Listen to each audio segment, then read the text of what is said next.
I'm Celine Saintclare. I'm the author of Sugar Baby, and my second novel, The Feminine Art of Revenge, is out September 2025. I thought it might be nice to do a little excerpt reading. If you don't know, The Feminine Art of Revenge is a revenge thriller. It's inspired by my time growing up, training to be a ballet dancer, and it's all about a young girl's transformation into the ultimate femme fatale. So it's very exciting, it's very fun, it's dark, it's comical, it's sexy, obviously, because it's me we're talking about. And I would love to share an extract with you from early in the novel. So get comfortable, get a drink. This is going to be a glimpse of what the feminine art of revenge has to offer.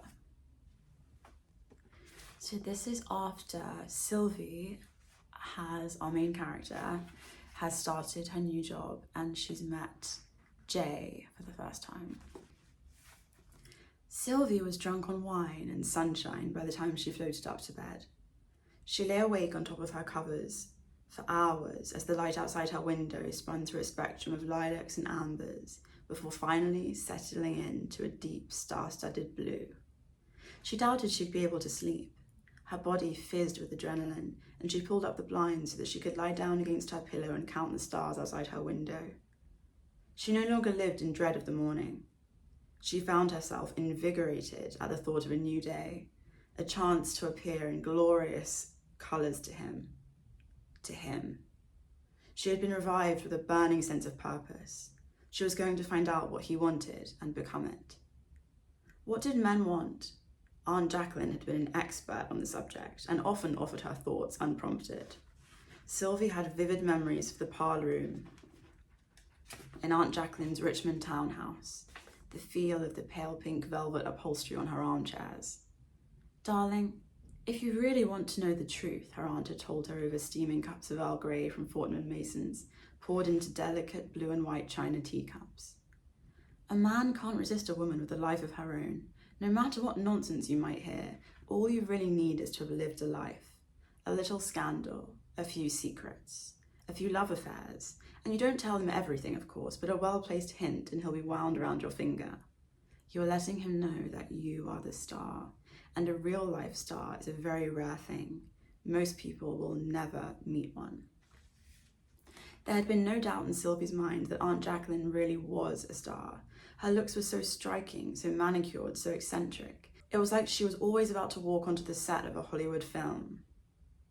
Her confidence was so unwavering that she wasn't really a person at all, but more a force of nature. She was theatrical.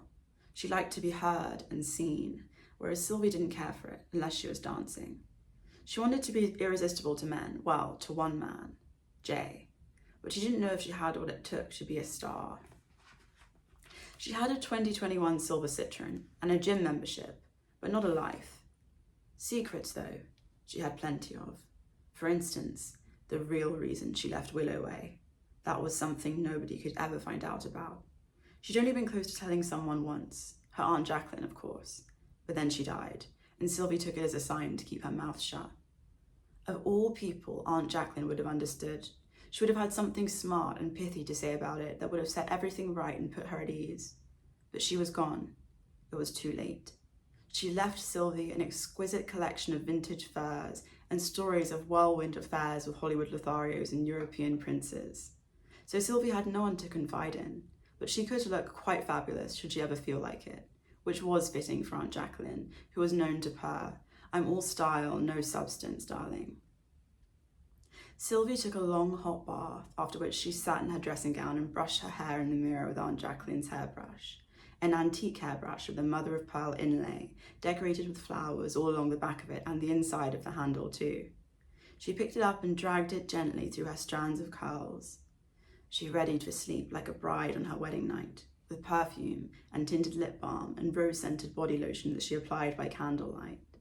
For the final touch, she leant forward and pinched her cheeks in the mirror to bring the blood to the surface. She was preparing to see him in her dreams. It was a certainty. She'd dreamt of him every night since they met. In one of them, she'd been in a ballet class at Willow Way, and Jay was her teacher. He paused halfway down the lineup of students at the bar, turning back to appraise them. They were suddenly all pulled a little higher through the tops of their heads, spines stretching in the hope of meeting the great height of his expectation. There was a smirk on his face. When his eyes met Sylvie's, she looked away, inclined her neck, stretched further, her hip bones and shoulder blades resisting one another as she performed a plie arabesque. She would have appeared perfectly in control, perfectly cool and professional to anyone else, but not to Jay.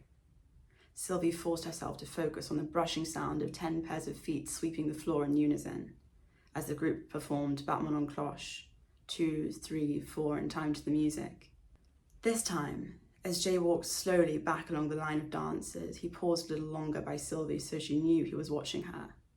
She felt it, the heat of his gaze. She tried her hardest to concentrate on the steps, fondue, backbend, piqué en tournée, but he had invaded her thoughts, her mind, her ability to focus. Suddenly it was just the two of them in the room, his eyes on her like a spotlight, sweat prickling at her hairline from the heat of it.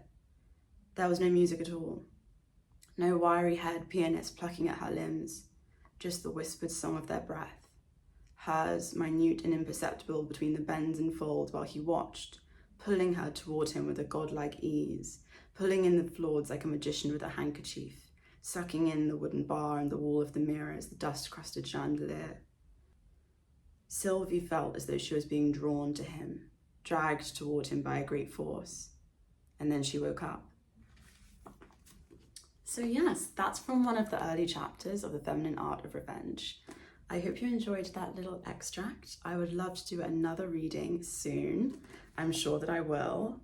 I loved writing this book and I can't wait for you guys to read it. This isn't the actual cover, so this is the special edition proof. So there's a very limited number of these silver covers, but I do actually have one that I'm giving away, and you can join the giveaway on my Instagram or TikTok. That's running until the end of the month, so the 31st of May at midnight is when that closes. And you can win a special cover version of the ARC. This is an advanced reader copy. There I am. And yeah, how exciting. This is the actual cover. It's got this like face, it's all very haunting. And then it's got like a silver foil spine, which is perfect. But thank you so much for watching and stay tuned. Follow me on here, Instagram, TikTok for updates on the book and my other projects. Thank you so much for watching. I'm now ready to go out and make the most of Cannes. So I'm very excited and I love you guys and speak soon.